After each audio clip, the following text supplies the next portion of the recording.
அடுத்த கேள்வி பலதார மணத்தை குறித்த கேள்வியாகும். இஸ்லாம் அனுமதித்துள்ள பலதார மணம் அதிகமாக விமர்சிக்கப்படுகிறது. மேற்கத்திய விமர்சகர்கள் மட்டுமல்ல, இஸ்லாத்தின் கொள்கைகளை விமர்சிக்கின்ற எல்லாருமே இதனை ஆட்சேபிக்கின்றனர். பல கோணங்களில் இது விமர்சிக்கப்படுகிறது. அவற்றுள் ஒன்று என்னவென்றால், இஸ்லாம் ஆணுக்கும் பெண்ணுக்கும் சம உரிமை தருவதில்லை. எப்படியெனில், ஒரு ஆண் 4 திருமணங்கள் வரை செய்து கொள்ளலாம், ஆனால் பெண்ணுக்கு இந்த உரிமை கிடையாது. இத்துடன் தொடர்புடைய இன்னொரு பிரச்சனை உள்ளது. அது என்னவென்றால், பல நாடுகள் பலதார மணத்தை தடை செய்துள்ளன. நாம் எந்த நாட்டில் வாழ்கிறோமோ அதன் சட்டங்களுக்கு கட்டுப்பட்டு நடக்க வேண்டும் என இஸ்லாம் போதிக்கின்றது. இப்போது ஒரு நிலை எப்படி உள்ளது என வைத்துக் கொள்வோம். அதாவது, இஸ்லாம் அனுமதித்துள்ள பலதார மணத்தை மேற்கொள்ள எனக்கு தகுதி உள்ளது. நான் 2 மனைவிகளிடமும், ஏன் 4 மனைவிகளிடமும் கூட நீதியுடன் நல்ல முறையில் நடந்து கொள்ளும் தகுதி எனக்கு உள்ளது. நான் அவர்களுக்கு எனது கடமையை சரியாக செய்ய முடியும். இருந்த போதிலும் என்னுடைய நாடு பலதார மணத்திற்கு அனுமதி தருவதில்லை. இங்கு சட்டப்படி தடை செய்யப்பட்டுள்ளது. எனவே நான் என்ன செய்வது? இது இப்படிப்பட்ட ஒரு நிலை என்றால், இந்த நிலையில் அவர் என்ன செய்ய வேண்டும்? அஸ்கர் சாஹிப், நீங்கள் கூறுங்கள். இது மிகவும் சிக்கலான சூழ்நிலையாகும். பெண்கள் சார்பாக முடிவு எடுப்பதா, சமுதாயத்தின் சார்பாக முடிவு எடுப்பதா என்ற சங்கடமான நிலைக்கு மனிதன் ஆளாகிவிடுகிறான். சமுதாயம் பலதார மணத்திற்கு அனுமதி கிடையாது என கூறிவிடுகிறது. முஸ்லிம்கள் எந்த நாட்டின் பிரஜையாக இருந்தாலும் அந்த நாட்டின் சட்டத்திற்கு மாற்றமாக எதுவும் செய்ய முடியாது. நாட்டின் சட்டத்திற்கு கட்டுப்பட்டே நாம் நடக்க வேண்டும். ஆனால் திருக்குர்ஆன் 2வது, 3வது, 4வது திருமணம் புரியுங்கள் என கட்டளையிடவில்லை. அது ஒரு அனுமதி மட்டுமே ஆகும்.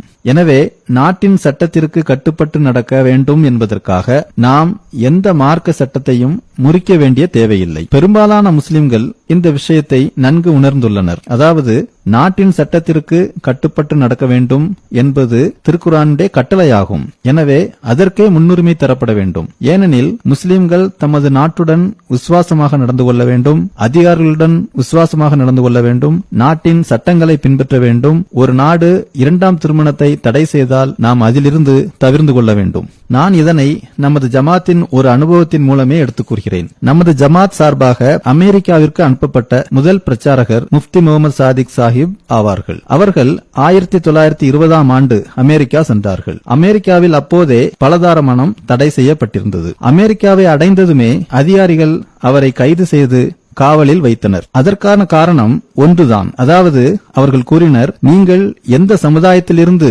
வந்துள்ளீர்களோ அங்கு பலதார மணம் பழக்கத்தில் உள்ளது. எங்களது நாட்டில் இது தடை செய்யப்பட்டுள்ளது. எனவே இங்கு எங்கள் சமுதாயத்தில் பலதார மணம் புரியும் பழக்கத்தை பரப்புவதற்கு நாங்கள் அனுமதிக்க மாட்டோம்.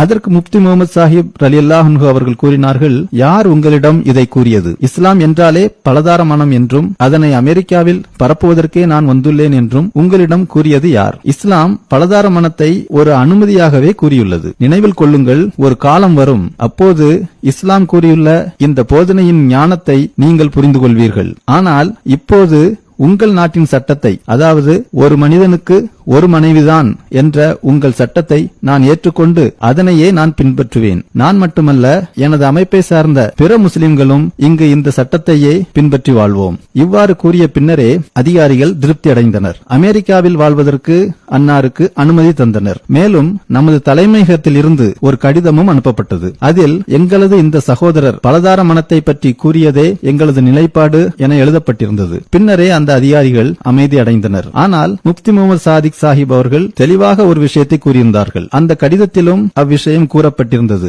அதாவது, நீங்கள் உங்களது இந்த முடிவை குறித்து பின்னர் வருத்தப்படுவீர்கள். ஏனெனில் கேள்வி என்னவென்றால், பலதார மணத்தை அனுமதிப்பதில் ஏதும் நன்மை உள்ளதா என்பதாகும். அல்லாஹ் மிகவும் ஞானமிக்கவன் ஆவான். அவன் அல் ஹக்கீம் ஆவான். அவன் எதிர்காலத்தில் என்ன நடக்கும் என்பதை அறிவான். அவனுக்கு தெரியும், முதலாவது உலக போரும் பின்னர் அதை தொடர்ந்து 2வது உலக போரும் நிகழும். அதன் விளைவாக சமுதாயத்தில் ஆண்களின் எண்ணிக்கை வெகுவாக குறைந்துவிடும். ஆண்களோடு ஒப்பிடும்போது பெண்களின் எண்ணிக்கை மிக அதிகமாக இருக்கும். இந்த நிலையே ஏற்பட்டது. பிறகு என்ன நடந்தது? சமுதாயத்தில் ஒழுக்கம் மிகவும் சீர்கெட்டு போய்விட்டது. ஏனெனில் இந்த பெண்களுக்கு வாழ்க்கை துணை தேவைப்பட்டது. ஒரு ஆணுக்கு எதிரில் 4, 5, 6 பெண்கள் வரை கூட நின்றனர். அதாவது ஆண் பெண் விகிதாச்சாரம் அந்த அளவுக்கு பாதிக்கப்பட்டது. இப்போது ஒரு மனிதனுக்கு ஒரு மனைவி என்ற சட்டத்தின் காரணத்தினால் 6ல் 5 பெண்கள் துணையின்றி விடப்பட்டனர். எனவே அந்த 5 பெண்களும் திருமண உறவிற்கு வெளியில் அந்த மனிதன் மனிதனுடன் தொடர்பு வைத்துக் கொண்டனர். இன்றும் கூட பல போர்கள் உலகில் பல பகுதிகளில் நடந்து கொண்டிருக்கின்றன. இதன் விளைவாக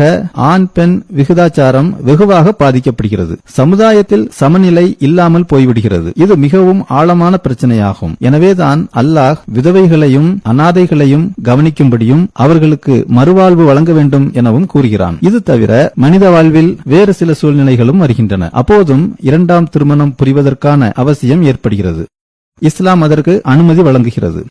ஆனால் எந்த நாட்டின் சட்டம் பலதார மணத்திற்கு அனுமதி வழங்கவில்லையோ அங்கு மிகவும் கவனத்துடன் நடந்து கொள்ள வேண்டும். ஏனெனில் நாட்டின் சட்டத்திற்கும் கட்டுப்பட வேண்டும். ஆனால் ஷரியத் சட்டம் இரண்டாம் திருமணத்திற்கு அங்கீகாரம் தருகிறது. இதுபோன்ற நாடுகளில் கூட அங்குள்ள சில முஸ்லிம் அமைப்புகள் தம்மை பின்பற்றும் முஸ்லிம்களிடம் இதுபோன்ற சந்தர்ப்பங்களில் இரண்டாம் திருமணத்தை செய்யுமாறு தூண்டுகின்றனர். அவர்கள் கூறுகின்றனர், ஒன்றுக்கு மேற்பட்ட திருமணத்திற்கான அவசியம் ஏற்படும் போது அதனை செய்து கொள்ளுங்கள். ஆனால் இரண்டாவது மூன்றாவது மனைவியை அங்கீகாரம் பெறுவதற்காக நீதிமன்ற அழைத்து வராதீர்கள். ஏனெனில் அது குற்றமாகும், சட்டவிரோதமாகும். நாட்டின் சட்டம் அதனை தடை செய்துள்ளது. ஆனால் அல்லாஹ்வின் பார்வையில் அந்த பெண்கள் உங்களது மனைவிகளே ஆவர். எனவே அந்த அடிப்படையில் கணவன் மனைவியாக வாழ்ந்து கொள்ளுங்கள். அந்த மனைவி இதற்கு சம்மதித்தால் அதில் எந்த பிரச்சனையும் இல்லை. இந்த அணுகுமுறையை நாம் ஊக்குவிக்க முடியாது. சில மனைவிமார்கள் இதற்கு சம்மதம் தெரிவிக்கின்றார்கள் என்ற போதிலும் இந்த அணுகுமுறையை நாம் ஊக்குவிக்க முடியாது. பலதார மணத்தை தடை செய்கிற நாட்டில் வாழ்கின்ற ஒரு மனிதர் இந்த வழியை மேற்கொண்டால் அவர் நாட்டின் சட்டத்திற்கு எதிராக